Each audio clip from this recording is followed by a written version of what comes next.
ምንም ቤት አልተረፈም። አንድ ቤትም አልተረፈ። ቤተክርስቲያኑም ተቃጥሏል። ሶስት ቀበሌ ነው የተቃጠለ። ያው ቤቱ ያ ካራመቱ ነው። የታችኛው ጠረታ ገብርኤል እና ቢዮ ቀበሌ ነው።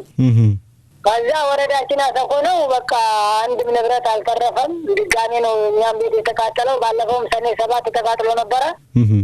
ነሐሴ 7 ተቃጥሎ ነበር። አሁን ደግሞ አቃጠሉት። ባሁን ከብት ብቻ ከ150 ከብት በላይ ይሆናል። እና ያው ቤት ምንም ቤት አልተረፈም። ክርስቲያን ብቻ ተለይቶ ሙስሊም አንድ አልተቃጠለም።